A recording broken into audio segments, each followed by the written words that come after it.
Well, we've had a bit of a gap, but we're back. Welcome to Mike White's podcast, episode 162. As always, I'm Jack, joined by KC. Now We'll keep the tradition, even though we've had a friendly now, so I can say it's new season. Episode 162. Mark Rocker, darling, there are 10 pins in my heart. You have knocked over 8. Won't you please pick up that spare? nice. Yeah, so we'll... Basically, that Simpsons quote jumped into my head because after the friendly last night, there was so much traffic that we went and killed time with a couple of pints in Hollywood Bowl. Yeah.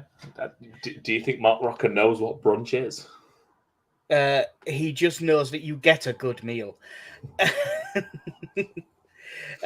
So yeah, we'll start with a friendly, even though it's a bit of a weird order to do it in because there's a load of stuff that happened before it, but we'll start with a friendly just because it was nice to be back at a football match. 4-0 win over Blackpool. Koch, Firpo, Rodrigo and Mateo Joseph with the goals. What did you reckon? We're going up. Whatever that means in the Premier League. We're going up. As in what, from 17th to 16th or? Promotion, Champions League, Europa League, Europa Conference League, one of them. We're doing something this season. Yeah. Renewed your passport when you get home. Yeah. No, it was good. You know, obviously the internationals not being involved was kind of expected anyway, given how everyone felt about the Nations League games and all the other competitions going on that really we could have done with this summer, either having a World Cup or Betty, or if that's not the case, then no internationals whatsoever. Yeah.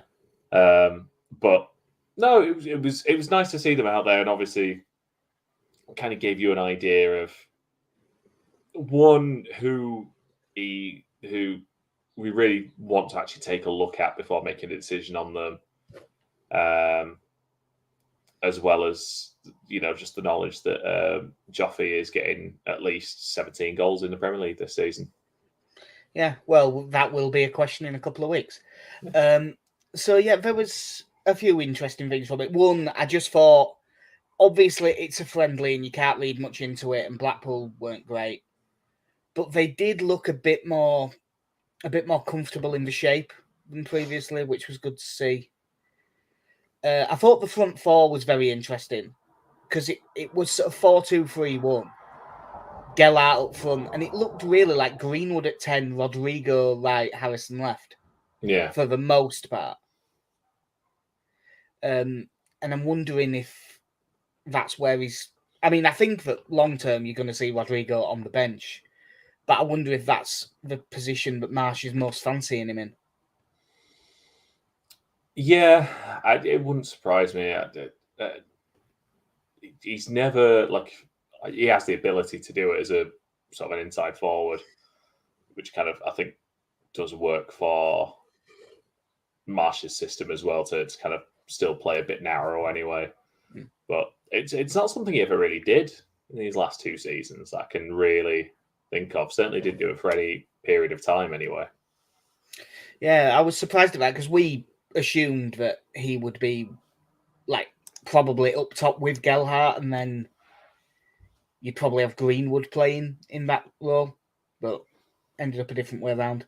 I thought the front four all had some nice moments. I think that although he scored a goal, I think Rodrigo was probably the weakest of the four, which was weird to say because he's technically that good. But I was so impressed with Gelhardt as always, and I liked what Greenwood did as well, and Harrison.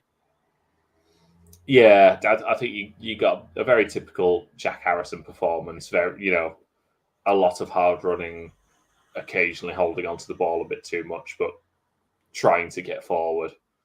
Yeah. Gelhardt had a couple of great moments getting in behind or making runs. Some of them where the pass didn't come off. Obviously, had the goal disallowed as well, which I think was probably just about the right decision. But he looked like it. I'm going to say I've seen that back. The TV angle makes it look onside, but it's from the halfway line, and where we were in the ground was actually probably a slightly better angle. And you immediately thought that it was just off, didn't you? So I think it probably was right. Yeah. But it was a very good move. Matt Rocker played a really good through ball for Firpo, who Firpo was Firpo. Going forward, he was a real threat and looked great. And whenever someone ran at him, he looked terrified. So he was just like that. But going forward, he was really good. Played a really good ball into Gellhart. Good finish. Offside. But it wasn't long after. It was Harrison took the quick free kick, didn't he? Again, Firpo running in behind. Gets in and square for typically arriving at the back post. Yeah, Robin Koch in absolutely acres. Good finish. But there was a load of good moments of good football. We talked about the front four in the first half being good. The midfield too was probably the bit that I was most focused on during the game, just because I really wanted to watch Mark Rocker, because in theory, he's the type of player I love. And what we saw early on was really good. But the more surprising thing was who was lined up alongside him, where Archie Gray started in a deep midfield role. Yeah, when you read the team to me, and you kind of read it out as Gray and Rocker, but I kind of heard that and thought it would have been Greenwood more than any of them, because I know, obviously, not that Jesse Marshall will have paid that much attention, I don't think, but he had that run of playing centre mid for the 23s. I think the year before he arrived. He played him there against Brentford. Yeah. He has the ability to do it. But no, he looked very good. Did Archie Gray, very composed on the ball, didn't look particularly ruffled by anything, and which is always a possibility. I know it's a pre-season friendly, so you might only be playing against opposition at sort of 80% speed, but he still dealt with the physicality of it well for someone of his build at this point. And I don't want to really be talking about a 16-year-old needing to hit the weights. But yeah, he was great. Rocker's distribution was fantastic. It's just always looking for that. And I suppose in that regard, it's kind of the replacement to Calvin Phillips' ability to play that pass, because it's very similar in that regard, that looking for the diagonals at times. But yeah, I thought those two did very well in the middle. Yeah, and the most fun thing with Rocker was, obviously, he was really good on the ball, barely gave it away. But there were 2 times where he did give the ball away. And he did not look like he was in any way fussed about flying into a challenge, except for the 2 times he gave the ball away, where he immediately lost his rag with himself and really went for he was clearly very pissed off with himself the second he gave the ball away. Obviously, go home and punish himself for it. Yeah. And with Archie Gray, I mean, Jesse Marsh has been quoted after the game as saying that Archie Gray will play this season, and the 16-year-old is a first-team player, which is amazing. A hell of a statement for someone who, you work in a school. Has he even finished his GCSEs yet? It'll be there or thereabouts. It's not far off, because we've only got about 2 weeks till the end of term, or 3 weeks till the end of term now. So yeah, you kind of finish your GCSEs a bit early, don't you? So yeah. So the season will be kicking off around results day, I imagine. Yeah. Although in his position, I don't think he'd be too fussed about them now. Yeah, we can talk about the other two goals in the first half here. After Firpo set up the first one, he did something that we did see a fair bit of at the back end of last season. He got his head on a corner, flicked it on. It didn't look like great goalkeeping. No, it wasn't a particularly powerful header. No, but decent header on target, went in. And the Rodrigo goal was sort of from a set piece, wasn't it? Because it got cleared out. And then Archie Gray hooked it back in over his head. And it was one of them where like 4 people are offside. Yeah. But Gellhart isn't. And everyone's back. It was just arms up and about 7 Leeds players running back. Yeah. And I'd love to. Gellhart just kind of always did that thing of just hanging back there a second for. Yeah. But yeah, he was absolutely fine. It probably took a little bit longer to get it in than it should have done, but I was going to say, I'd love to say Gellhart took a good touch and then decided to pass to Rodrigo, but what he did was take a touch, get it stuck under his feet, get a bit closed down by the keeper, but they had so much room, but he had time to pass it to Rodrigo, who then scored. Yeah. I think Jack Harrison had a chance not long after that as well, where he probably should have hit it first time after a nice bit of play in and around the box. That one where he took a touch and then another touch. Then all of a sudden he was 5 yards wide of where he started, and you're like, oh well, that's gone. Yeah, they did play some really nice stuff. And Blackpool, although they weren't much of a side, in a friendly you would expect them to get something, and we did limit them completely. What they got, well, they didn't get it, but the one thing they got was pelters for Richard Keogh. Well, he should have walked home. Like he should have gone in a taxi. Yeah. We've talked about the forwards and midfield, so the defence, because we'll stick to the first half because it's basically a different game. Back four, I thought was pretty good. Firpo, let's say he still had a couple of Firpo moments, but he was pretty good. Strauch barely had anything to do. Koch barely had anything to do, but he had a little bit more to do, and he seemed to really do it well. He seemed to. I don't know if Blackpool's forwards are slow, but he seemed quicker. It's Gary Medini was up against, to be fair. That'll be right. But the interesting one, even though obviously there's loads of injuries, so we ain't got many right backs, but Cody Drameh started. Yeah, it will be interesting to see what happens with him. He had a good game, and I know they because they had the talks when he returned from the loan last season. So definitely a chance to take a look at him, and I assume he'll be on the plane to Australia anyway.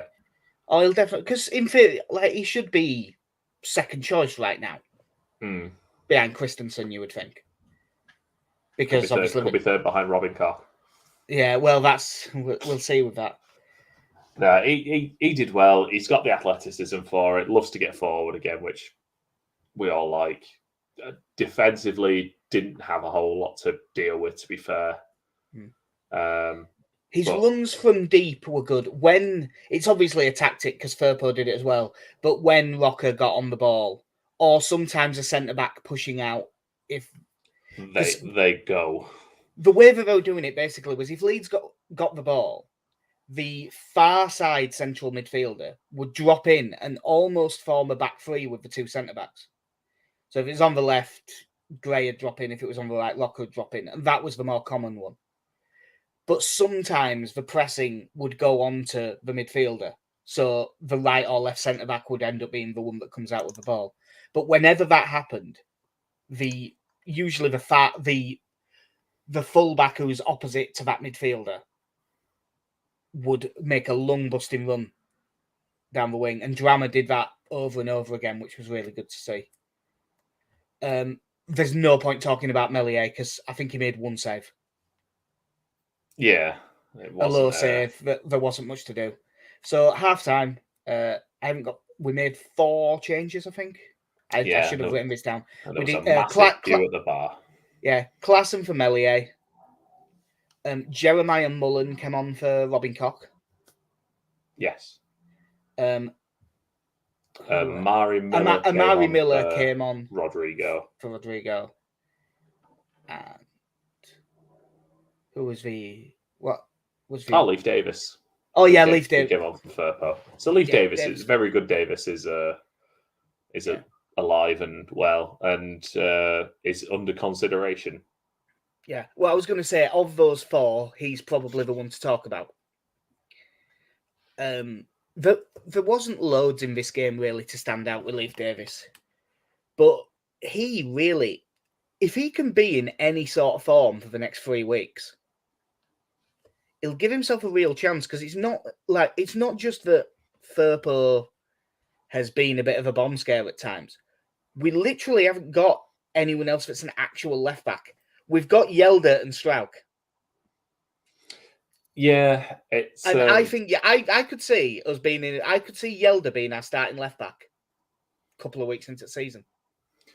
Yeah, there's not, and at the moment there's not really anyone heavily linking us with a left back either. There's one. It started with Football Insider, which is not great, but it has gone around a few other places where they've been like, maybe there is some truth. We have been linked a little bit with Josh Tyman at Stoke. Yeah. For like 6 million. And he apparently had a very good season last season, but I can't say I watched a lot of it. I remember when he was he like 17 when he broke through? He was really young when he was at Hull and he was playing. But he only played 5 games from him and went to Stoke for like a decent amount of money. But yeah, he's probably the only real link. So it's still looking like Firpo's going to be first choice. Yeah, and I know I'm jumping the gun a bit now, but going off the squad numbers, Charlie Allen, second choice striker by the looks of things. Yeah, that was weird. I wonder if they just forgot to print him a shirt, because there's no way he's number 16. Yeah, because it was that odd thing for both teams that you're playing a friendly, but we're not putting the names on the back, but we are giving you your squad number. Yeah. And everyone had their squad number, like, you know, Amari Miller, Jeremiah Mullin, everyone had their squad number, and Charlie Allen at 16. Yeah. So then, on about the hour mark, we made all but one of the rest of the changes. And again, no notes, so let's see if we can do this. So, Drama went off for Shackleton. Then it was Mullen and Strauch went off for Chris Moore, who came on left centre-back. Then Leif Davis. We had a centre midfield then of Adam Forshaw and Lewis Bate. Was Forshaw the... Oh, yeah, because Archie Gray moved forward, so yeah. Yeah, Archie Gray moved forward. Yeah, weirdly, and this, I mean, not that it matters much, but Forshaw was on the left and Bate was on the right, which I thought looked a bit weird and seemed to not help their passing ranges as much as it could have been. Harrison went off. Who will have been on the left then? Because we went to Archie Gray and Mateo Fernandez up front. Miller on right. Sean McGurk came on the left for Jack. Yes. The way they've listed, sorry, I'm on the website. The way they've listed the to throw it off. Yeah, and then about 5 minutes later, Archie Gray went down with a little bit of cramp, so they took him off and they brought on Charlie Allen. Done well to get that off the top of my head. Out for the rest of the season. Yeah, so yeah, those were the changes. And obviously, with all the changes, the game did get a bit more scrappy. We didn't look as fluid going forward, except for the goal, which might have been the best move of the match. Yeah. It's a shame really that it finished with a big deflection, really. Yeah, really nice bit of passing, gets Jamie Shackleton in down the right, sort of just inside the box. Pull back to Mateo Joseph. Struck it well, but I think it was probably getting saved. Maybe it might have even been right of the goalkeeper, and it went straight in the bottom left corner. But he looked pleased to have got it. And although they didn't have a full side out, they still had a lot of senior players on the pitch. So our 23s being decent against them was a fairly good sign. 21s, but not 23s. They've changed it this year. Yeah, I mean, you know, we finished the game with Forshaw and Shackleton as senior pros and Leif Davis.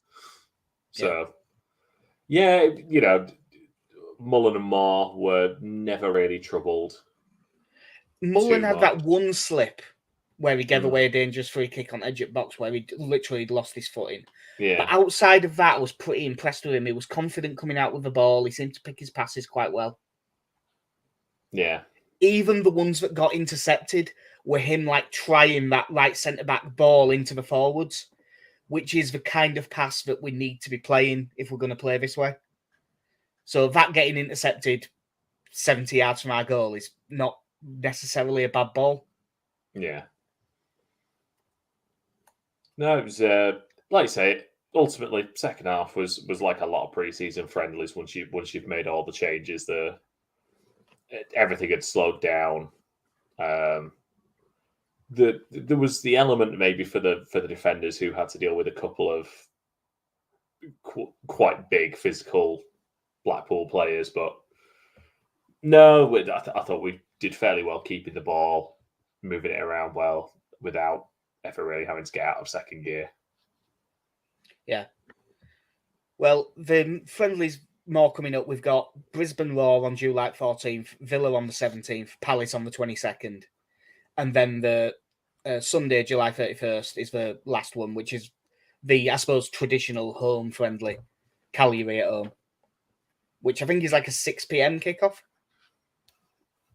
Sure, why not? Yeah, which is a very weird time to have a game on a Sunday, but I'm okay with it because I couldn't get out of work, but I can finish by like 4. So yeah, as for our second friendly, it has now been officially confirmed that we did beat Stoke 1-0 and Bamford scored after it just floated around on Twitter for a few days. Yeah, it's I do love this time of year. It has to be said. Like you said, there's something quite nice about watching. Well, I was going to say a 7:00 kickoff. Now officially a 7:10 kickoff on a really nice warm evening. Fortunately, in the shade still for us.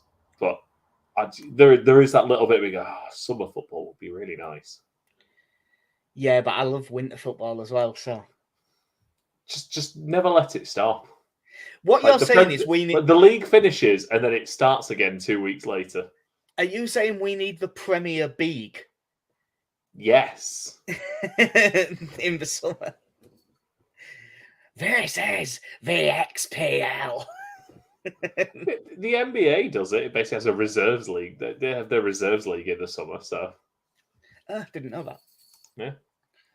Well, speaking of reserves, the first one of the transfers out I've got on this list, because there's been a load since the last podcast.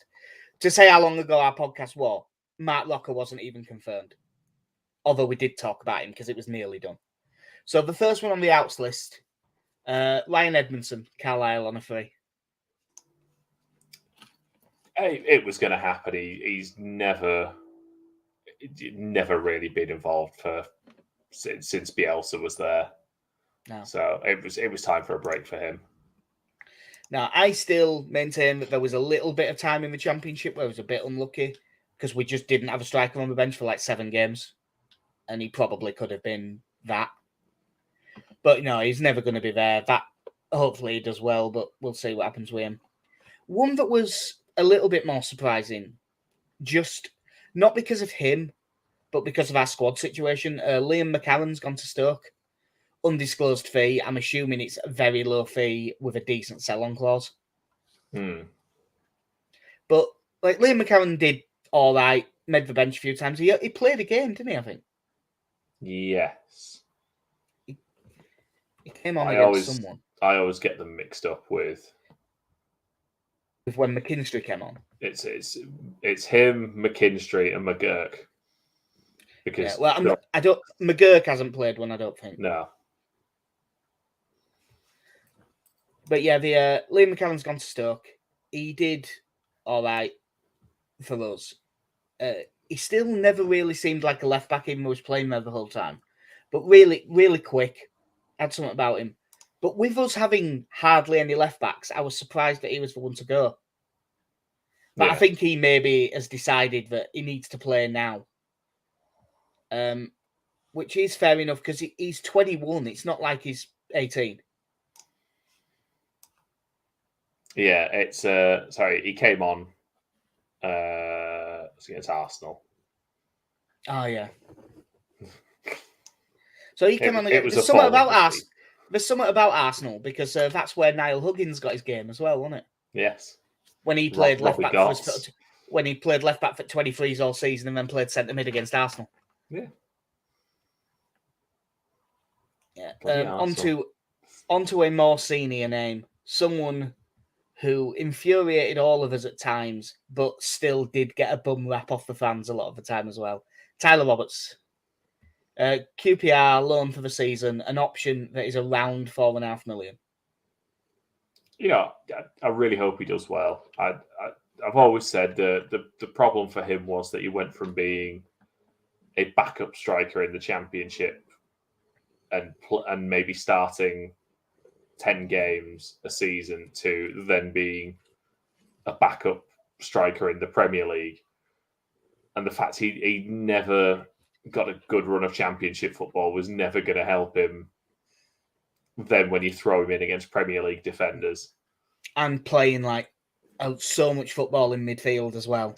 Yeah, and not even just as a 10, like as a playing deeper than that. And I never thought it suited him. So yeah, I hope he gets a good run where he gets 30 starts under his belt at least and can have a bit of a run. Because there is talent in there. You can see it at times, as much as infuriating as he could make you. You know, he needs game time. Yeah, desperately. And obviously with the World Cup being in November, like he needs to play every week because he won't be able to force his way into the starting lineup, but he can get himself into a position where he gets game time. Yeah. A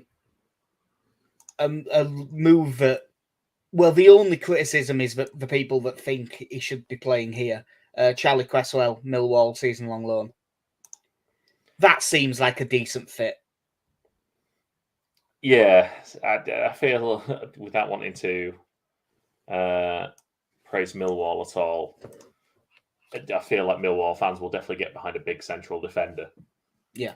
But no, again, if there's no sign of one of our other 4 central defenders moving on, there is no sense in being around and maybe playing in the League Cup and FA Cup and get on the bench for a couple of Premier League games. He's someone, again, at this point now needs to be, you know, I'm not saying he needs to start week in, week out at Millwall, but probably needs to be playing 20 odd games a season. Oh, you see, I think he'll play week in, week out at Millwall. I think he probably will as well, but I just mean he needs to play a lot more than he did last season. Yeah, desperately. Like Cresswell, the other thing is you're saying the 4, and it is the 4, but then after a couple of months, we're probably going to have Ayling to be the 5th. Yeah. And Yelder. So, like, if you lose Cresswell, even if we do get a couple of injuries, it's still fine. Yeah, there is plenty of cover. Yeah, you say Millwall will take to a big lumping centre half. Will they take to a little tiny, quick central midfielder / right back? Because it's sounding pretty likely that Jamie Shackleton is going to be going there on a season-long loan as well. Yeah, you know, an odd one that came out today, but again, I hope it works for him. He's another player who, at his age, desperately needs a year of first-team football now. Because he's too old to be making 20 minutes off the bench every few weeks. He's 23 in October. Mm. You know what I mean? Like that's a scene. It's not like a senior man in the dressing room, but that is a senior professional footballer. At this point, again, you'd want someone of his age to at least have a full season of first team football. I understand now that football being the way it is, a lot of younger players can break through a bit later. But yeah, he should have 30, 40 starts under his belt at this point. Rafinha still hasn't gone anywhere. The updates today, you don't know how reliable they are, is that Barcelona have matched Chelsea's bid, but obviously Chelsea's is all up front and Barcelona's won't be. The other thing, £20 a month for it's also sound like from what Jesse Marsh said, he ain't going to Australia. Like they were saying, maybe we'll have to see where it is, but he also said, look, he's got his hopes. He basically was saying, look, he's going. We just need to know when. But it sounds like Leeds are putting a rush on it and want it done quick. And as much as I would much rather he went to Barcelona than Chelsea, 1, I hate Chelsea. 2, I'd rather he wasn't in the Premier League. If Chelsea are offering 60 million up front and Barca won't give us the money, just sell it to Chelsea. We're not competing with Chelsea. No. It's not. It will really hurt when he scores against us, but oh yeah, it'll hurt like fuck. Like I don't want it for after the season we've had. I fully understand the logic of no, we need this money now. We are making big investments into the first team immediately. Because the idea being that at least if you make this outlay now, then in over 2-3 years, some of those will likely leave. And we recoup a lot of that money anyway. Yeah. Well, the idea being we make profits on them, but in an ideal world, Barca, I'm guessing that what they're trying to do is get Barca to pay like 35 up front and then installments, and then they can go, all right, we can live with that, and you get the dream move. And there will be a midpoint where they'll probably do it, but I don't know how Barcelona are bidding for anyone. They need to raise Lewandowski as well. They basically need to raise 500 million to be skint. The idea that they're interested, not even in Rafinha at this point, in someone like Lewandowski, when they still can't register some of the players they have. If they sign Lewandowski for like 40 million, that would be, I mean, I know that I say Leeds don't learn lessons, but when you are absolutely skint, if you spend 40 million euros on a 35-year-old, I mean, and then the headliner, don't cry because he's gone, smile because it happened. Calvin Phillips, Manchester City. It was always going to be the move, wasn't it? He's gone to a better place now. Yeah. I mean, as soon as Fernandinho wasn't staying on another season, the second that happened, I think this was absolutely nailed on. And Calvin Phillips has since said, they rung me in sort of March. Which there was some people getting really mad at him on Twitter for, no, that's just how football works. I know it's how football works. I probably wouldn't have mentioned it. I'd rather because the thing is, like, I think we're still at a stage where I think people are still getting used to the idea of, like with Rafinha and Deco, this idea that the terms of a contract have been negotiated well in advance of the actual transfer. Yeah. That tapping up is no longer a thing. No. Really. And it never was, let's be honest. It's always been like this. It's just that it gets out now. I like the idea that this idea that teams just blindly bid for players and just go, oh, I like him, we'll make an offer and then we'll see what happens. Like, no, there's obviously conversations happen with agents and things like, it's not quite Football Manager. You do obviously get in touch with the agent and say, would there be any interest in this deal? Because otherwise everyone would be wasting a lot of time. Yeah, he's so he's gone there. He's got the number 4 shirt, which hurts a bit. I don't like that. Should have kept 23. He'll have that when he comes back. Yeah. He said he will be back. And I assume that's in like 3 years. 18 months with his tail between his legs. We'll pass him on the way up. No, I hope they'll win the Champions League. I said to you last night, I really hope it turns out that Calvin Phillips was the missing piece that they needed all along, and they win. I hope they win the quadruple, so we can all look at Calvin and go, "Yes, we won the quadruple. We did it through you, Calvin."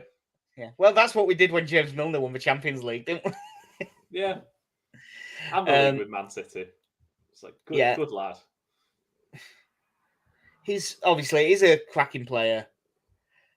The fee, 42 million plus some add-ons, I think is a little bit low, but I don't think it's like so low that it's making me fuming. It feels about 5 to 7 million off, which ultimately I don't think 7 million really changes our transfer plans a whole lot.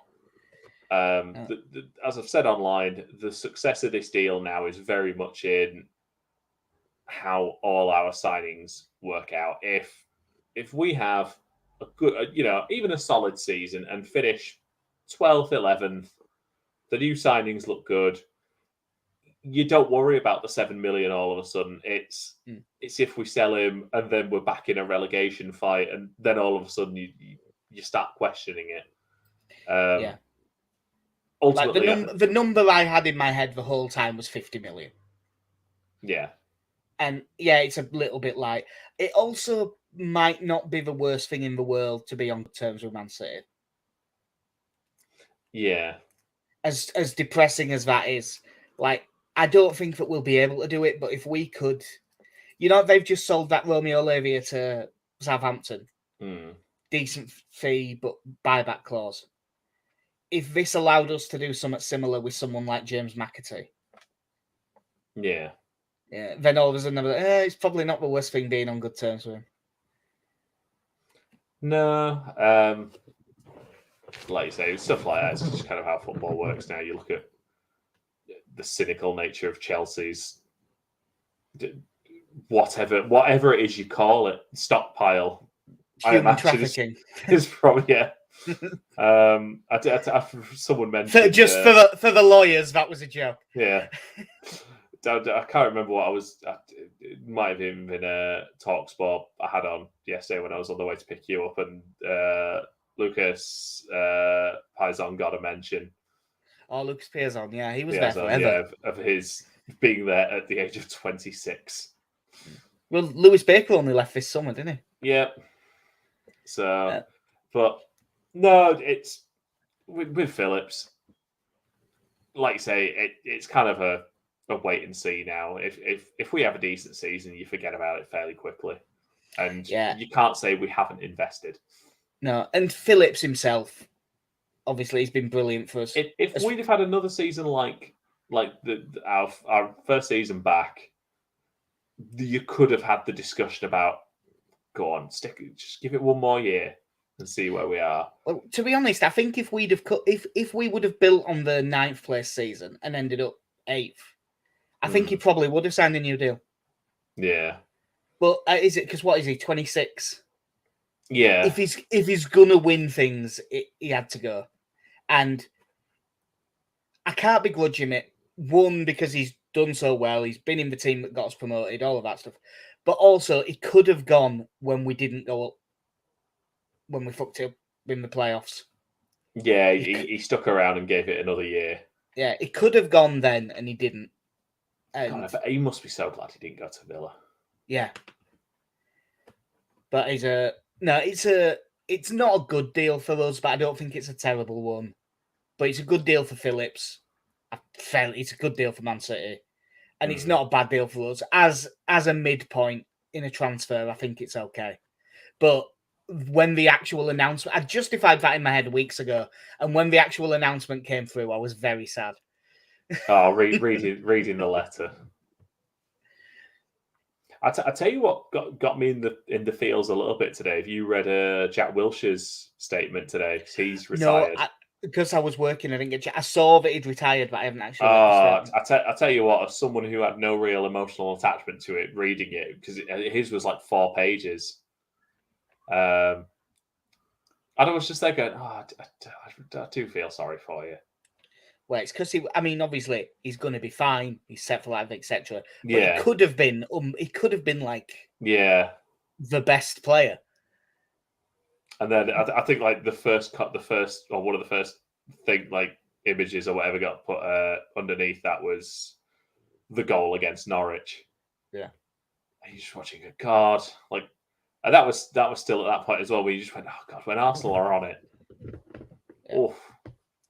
Right.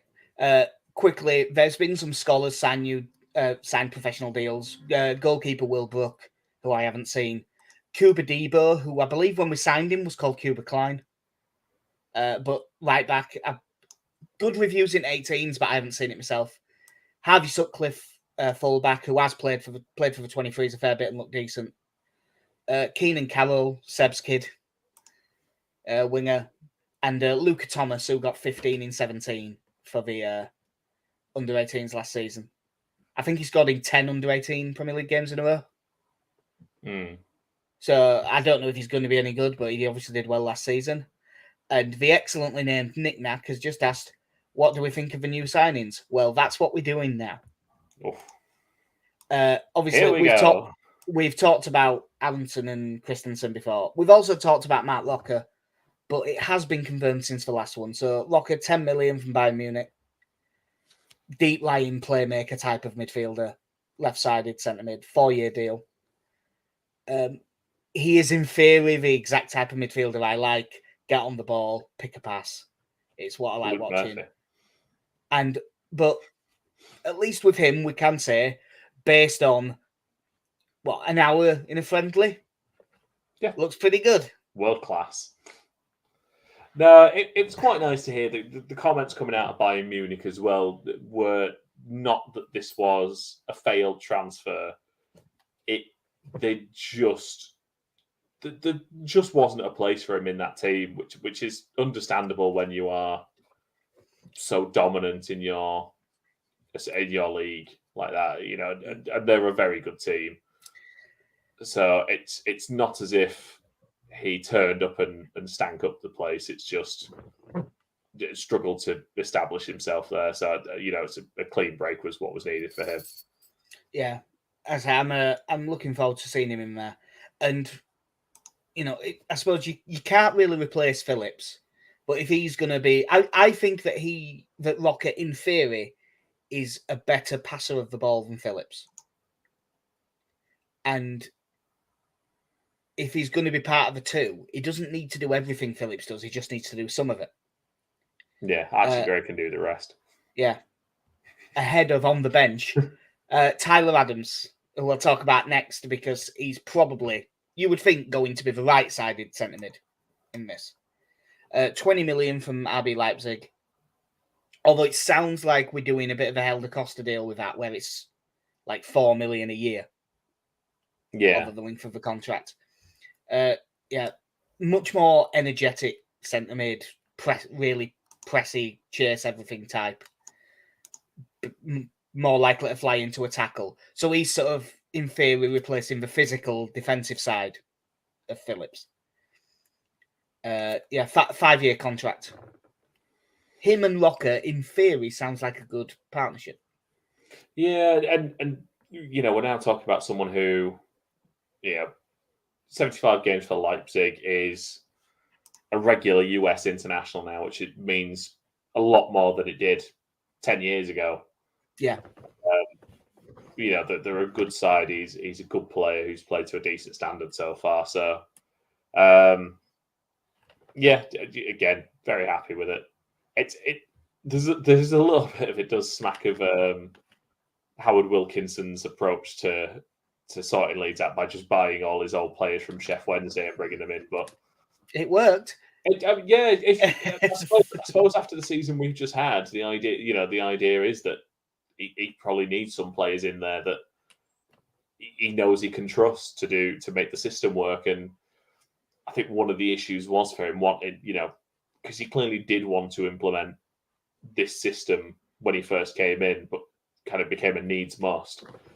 Yeah. That you did have to work around Rafinha, where he was too good to be playing that system and being less effective that way. I suppose now the idea that he's off and Phillips are off, we now don't have to cater to the skill set of our best players, because in the best way, they're moving on now, so we can actually fully implement his ideas as opposed to trying to tell players of that quality, actually, I want you to play this way. Yeah. And the good thing is with Adams and Rocker, they aren't players who will only work in a Jesse Marsh system.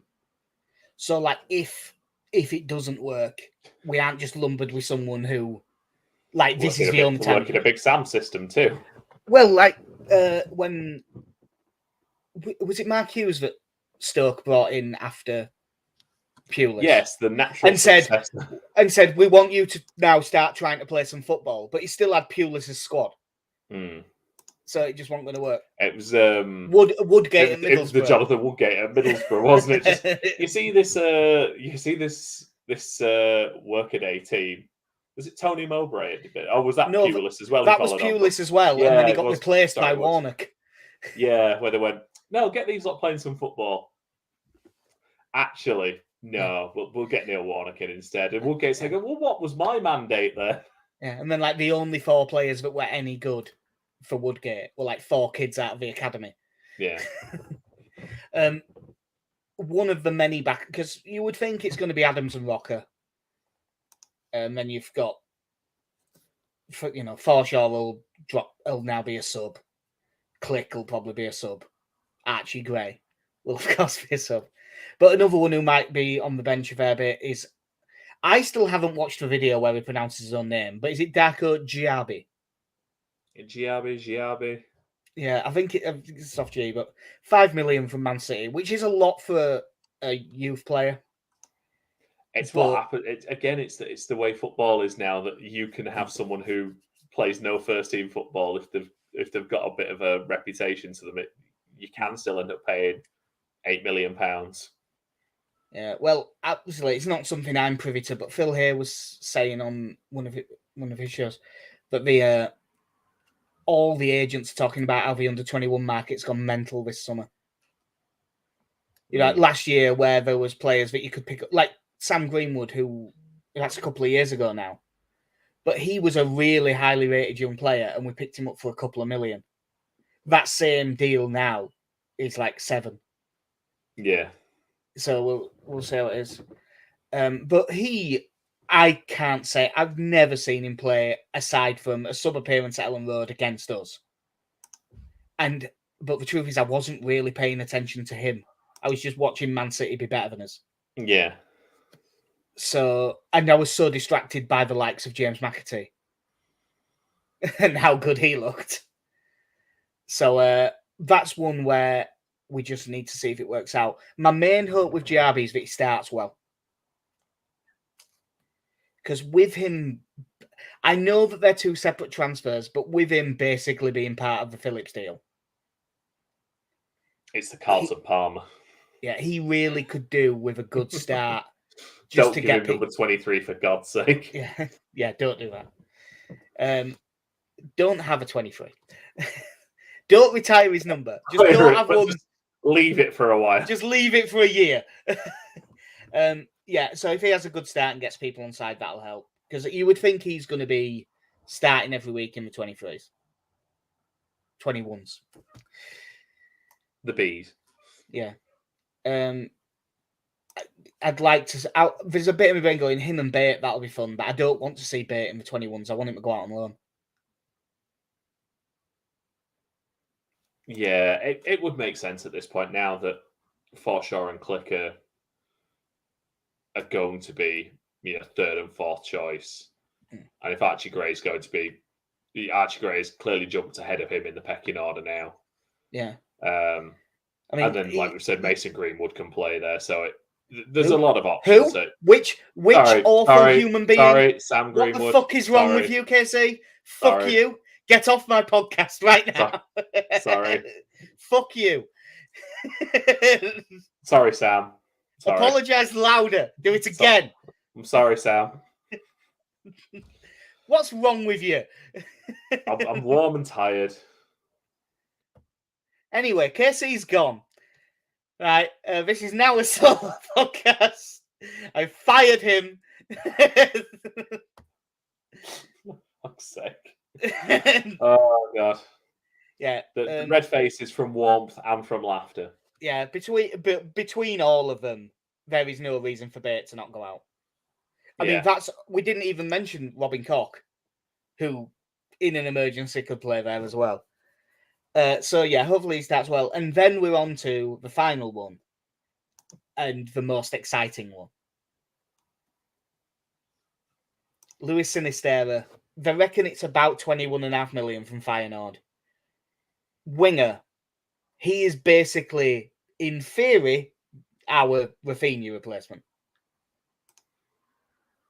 Dan James. Now, you should not get excited by watching like a 6-minute long video. But I did. I fell for it. Hook, line, and sinker. This guy looks like a fucking world beater if he gets it right. I genuinely have. It's been a long time since I've ever looked at YouTube clips because I've got to the point where I've just seen so many of them that don't work out or they just don't move or whatever. So I just kind of leave it.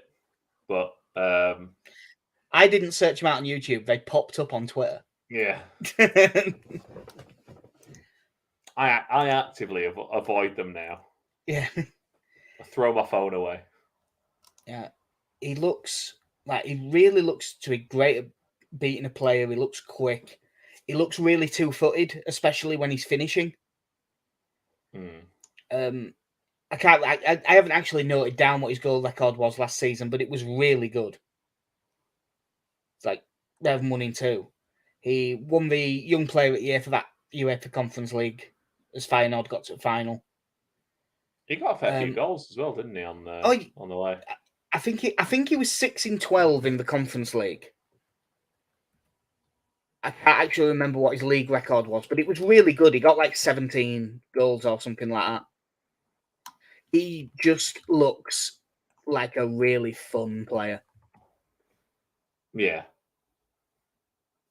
And I think that's one of the things that this team is, you would say, would lack if without someone like Rafinha, is a bit of flair. As much as I love Jack Harrison and as effective as Dan James can be, sometimes, yes. By the way, it was 12 goals, 7 assists in 30. It's solid. Yeah, it's not bad. My apologies to Nick Nack. I shouldn't have looked that up because he said, "Cheers, mate." We do need a bit of flair in there. I don't think it's coming from Rodrigo. No, so. I still wouldn't be shocked if by the end of August Rodrigo isn't here. Yeah, especially if we actually sign a striker. I can't say I wouldn't be open to it. No, but Sinisterra is my one that I'm like pinning my hopes and dreams on at the moment. Yeah, there is that little bit of my brain that's going, or we could just like not sell Rafinha and have him on each side and just have so much sauce. Just anytime we score a goal, watching both dance. Because you think Rafinha likes a dance. Have you seen when Sinisterra scores a goal? He really loves a dance. I haven't. He loves a dance. The couple of links that are fairly strong, I've mentioned Josh Tarman earlier. Even though we're not favourites, the Shala de Ketelaeras thing isn't going away. Apparently, we are willing to pay 32 million, which sounds like an amount Bruges are willing to take. It's just whether Milan are willing to match it. Hopefully that happens. But one of the things that I love about these signings, like them four, and it goes for Aronson and Christensen as well. Aronson's a little bit slight, but he's not small. Christensen's a big lad. Rocker's fairly big. Adams isn't big, but he's a good athlete. Sinisterra looks the same. Yabi, big, good athlete. All look like technically good players. And look, Giabi's 18, Sinisterra 23, Adams 23, Rocker 25.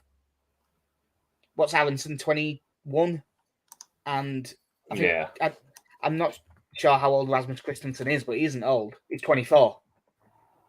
Like, we had a gap in our squad that everyone talked about, where we had kids, like people up to 21 and 30-year-olds and up, and Calvin Phillips. Yeah. That was our squad. It was Calvin and Pat with the two right in the middle.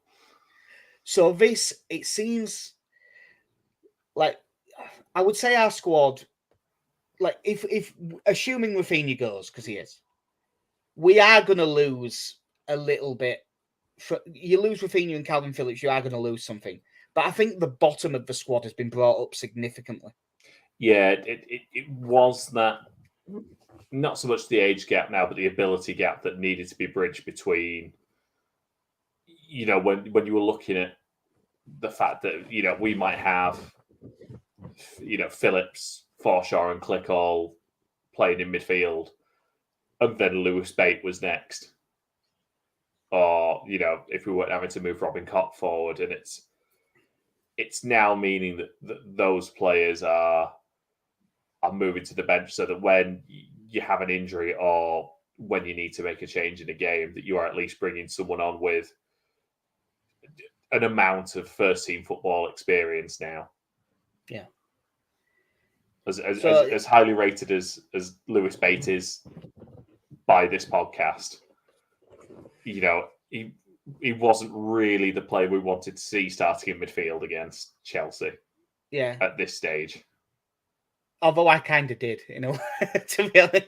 I think if we'd have been 14th, Fine, knock yourself Yeah. out. It was the circumstances, I think, that meant we didn't quite want that.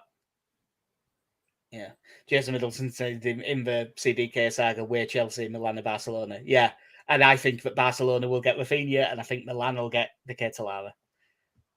But we'll see. I'm sure that John Kevin Augustin. Who? Yeah. So, sorry, I don't know where that. By the way, have you seen, by the way, because he's gone to, is it Basel? But he's done his ligaments and he's out for months immediately. I mean, like, as much as we joke about it, he's had a rough old go of it. He has had a rough go of it for a footballer. Yeah. Don't get me wrong. He's still on loads of money, all of that stuff. But he has been unlucky. As we're nearly at an hour, so I will just ask sort of two things to get it to about that.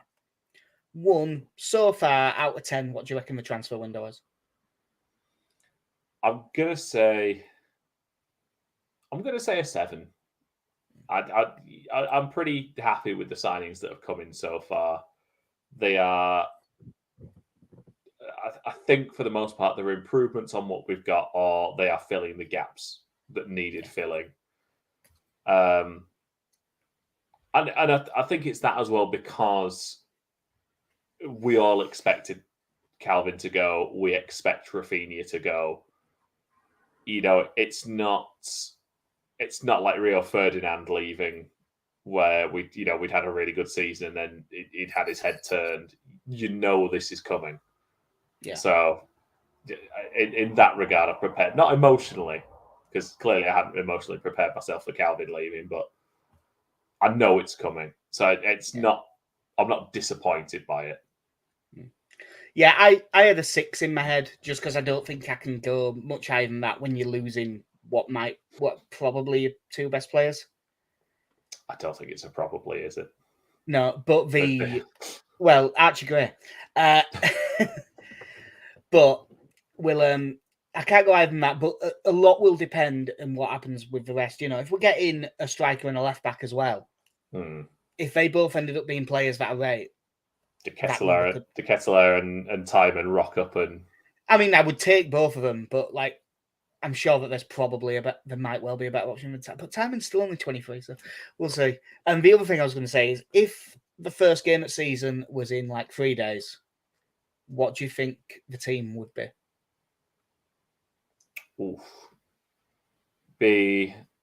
I'm thinking Meslier in goal, Christensen, Koch, probably Strike, but it'd be Strike or Cooper. I think that one's fairly flexible at this point. I'd be interested to see. And Firpo. Yeah, for what it's worth, just because I'm the same so far, basically, I think Cooper will just edge it out. Rocker, Adams.